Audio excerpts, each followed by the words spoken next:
పాములు అంటేనే చాలామందికి ఒళ్ళు గగురుపుడుస్తుంది. చాలామంది భయపడుతూ ఉంటారు. అసలు పాములు తమ చుట్టుపక్కల ప్రాంతంలో ఉన్నాయంటేనే చాలా భయపడి ఆ ఏరియాలకు కూడా వెళ్ళడం మానేస్తారు.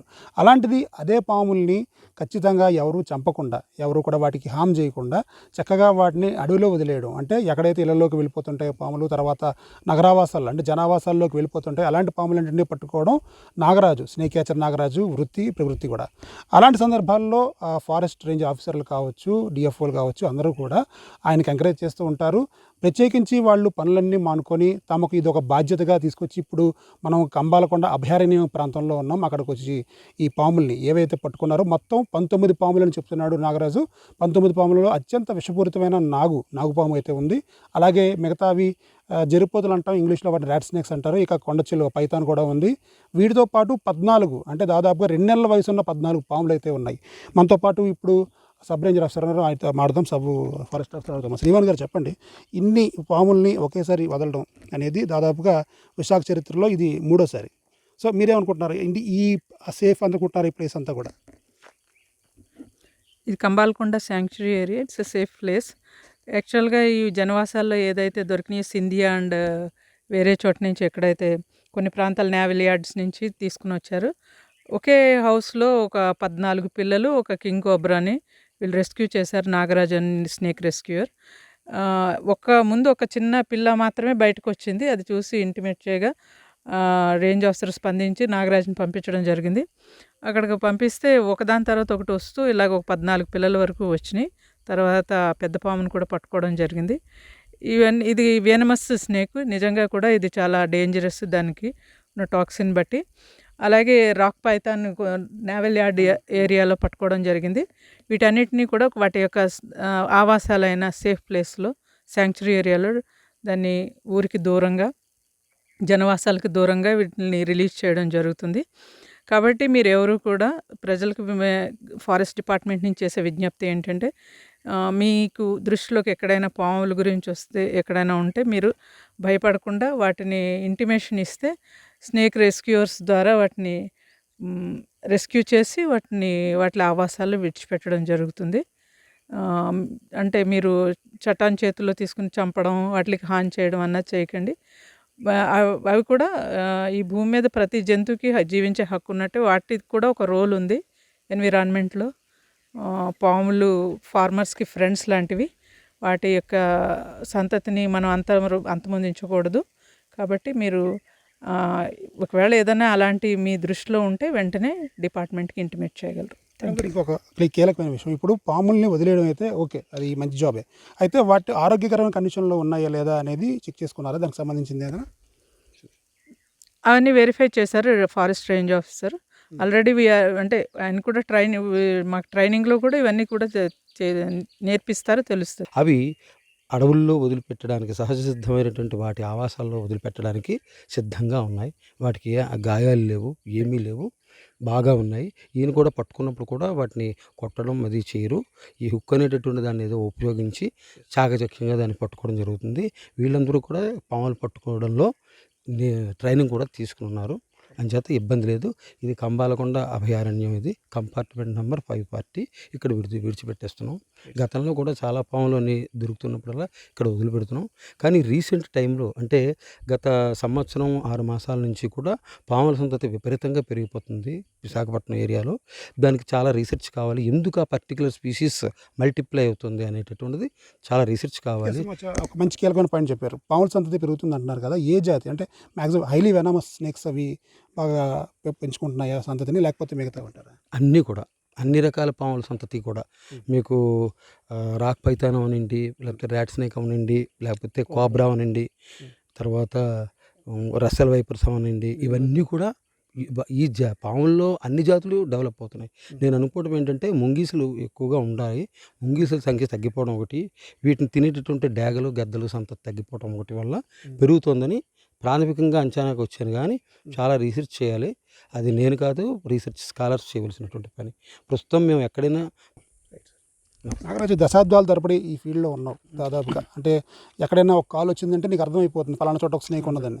సో ఇలాంటి సందర్భంలో నీకు రిస్క్ ఫ్యాక్టర్ ఏముంది? దీనికి సంబంధించి నువ్వేం చర్యలు తీసుకుంటున్నావు, ఏ జాగ్రత్తలు చర్యలు తీసుకుంటున్నావు, అండ్ ఇవాళ వదలబోయే పాములలో ఏవి డేంజరస్, ఏవి హైలీ వెనమస్? సార్, ఎక్కడ నిన్న కాల్ వచ్చింది నాకు. నేను కాల్ అడిగానని సార్ ఇంట్లో 2 పాము వచ్చాయి, నాగపాము పిల్లలు వచ్చాయి, మళ్ళీ అంతా ఇంకో 2 వచ్చాయి. వెంటనే మా సార్ రేంజ్గా సార్ కాల్ వచ్చింది. కాల్ రాగానే నేను వెంటనే సార్ నాకు వెంటనే ఇన్ఫామ్ చేశారు. నాగరాజు పలానా చోట్ల నాగపాము పిల్లలు వస్తున్నాయంట, ముందు 2 వచ్చాయి, తర్వాత 3 వచ్చాయి, ఇంకో వస్తున్నాయంట, వెళ్ళి ఒక వెళ్ళి చూడు అది పరిస్థితి ఏంటి, నాగపాము పిల్లలు అంటే ఒక వేగంగా వెళ్ళు అంటే నేను వెంటనే సార్ ఫోన్ చేయగానే వెంటనే వెళ్ళి చూడగానే 14 పిల్లలు ఉన్నాయండి. ఆ తవ్వుతుంది 14 పిల్లలు ఉన్నాయి. దాంతోపాటు దీని తల్లి కోబ్రా లోపల ఉంది. ఈ 14 పిల్లల్ని ఈ పెద్ద కోబ్రాని బంధించి పట్టుకొని వచ్చి సార్ ఇన్ఫామ్ చేశాను. ఇన్ఫామ్ చేయగానే మళ్ళీ సార్ ఇంకా ఫోన్ చేశారు. ఫోన్ చేసి రాక్ పైథాన్ ఉందంట ఒక చోట్ల వెళ్ళమంటే, ఈ రాక్ పైథాన్ అండి నేను మొత్తం నిన్నంతా ఇవన్నీ ర్యాక్స్ నాకు మొత్తం 4 అండి.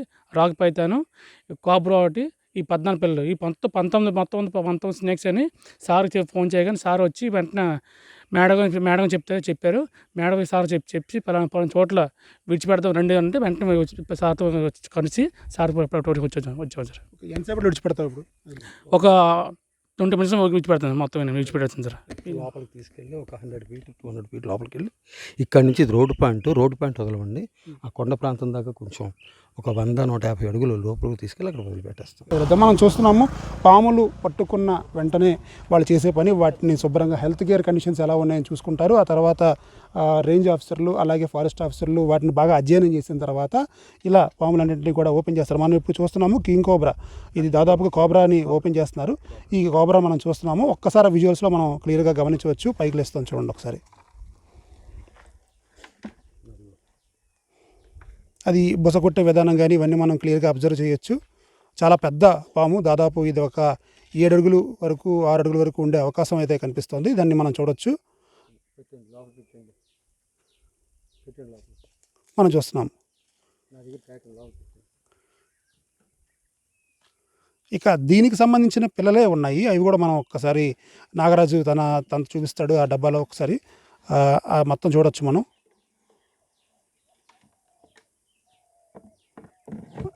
ఇది తల్లి పాము, ఇది తల్లి నాగుపాము, ఇది దానికి సంబంధించిన పిల్లలు. ఇవి డబ్బా ఓపెన్ చేయకుండా మనం చూడాలి. ఎందుకంటే నాగుపాములు చిన్నవైనా పెద్దవైనా ఒకే రకమైన విషపూరితంగా ఉంటాయి. ఎందుకంటే చిన్నవని దాన్ని తక్కువ అంచనా వేయకూడదు. పుట్టి 2 నెలలు అయినప్పటికీ కూడా వీటికి విషం అలాగే ఉంటుంది, వెంటనే విషం ఉంటుందని చెప్తున్నారు. కాబట్టి పిల్ల కాటు వేసినా చాలా డేంజర్. అప్పుడే పుట్టిన గుడ్డుని పగలగొట్టుకుని అప్పుడే వచ్చిన పిల్ల కాటు వేసినా హ్యూమన్ చాలా డేంజర్. అది కూడా చాలా వెనమస్. ఇవి మొత్తం 14 పిల్లలు సార్. 14 పిల్లలు అండి ఇవి మొత్తం.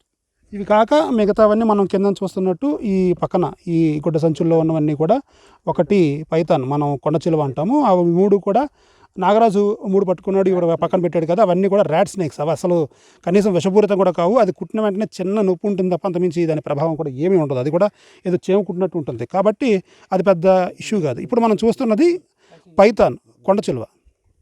ఈ కొండ చిలువకు కొంచెం ప్రమాదకరం. ఎందుకంటే దీనికి వెనామస్ కాకపోయినప్పటికీ కూడా కాస్తంత కొంచెం గట్టిగా కరుస్తుంది, మొక్కలు అవుతుంది. అలాగే చిన్న పిల్లలు ఉంటే మాత్రం దీని దాడి నుంచి తప్పించుకోలేరు.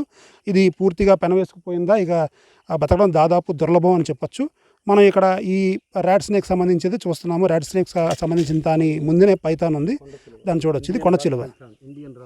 నాగరాజు ఈ ఫీల్డ్లో దాదాపు చాలా అనుభవం ఉంది. ఆయన చూపిస్తున్నాడు చూడండి. దాదాపుగా ఇది ఒక 10 అడుగుల పైనే ఉంది, 15 అడుగుల దగ్గరకు ఉంది. చాలా పెద్దది. ఆ నాగుపాము లాంటిదే ఇది కూడా, కాకపోతే నాన్ మెనామస్. మనకి ఇక్కడ శాస్త్రి గారు చూపిస్తారు క్లియర్గా దాన్ని పట్టుకొని. అలాగే నాగరాజు పొదుగు పట్టుకున్నాడు దానికి సంబంధించింది. ఇదిగో చూస్తున్నాం కదా, మనం లైవ్లో చూస్తున్నాం ఇదంతా కూడా క్లియర్గా.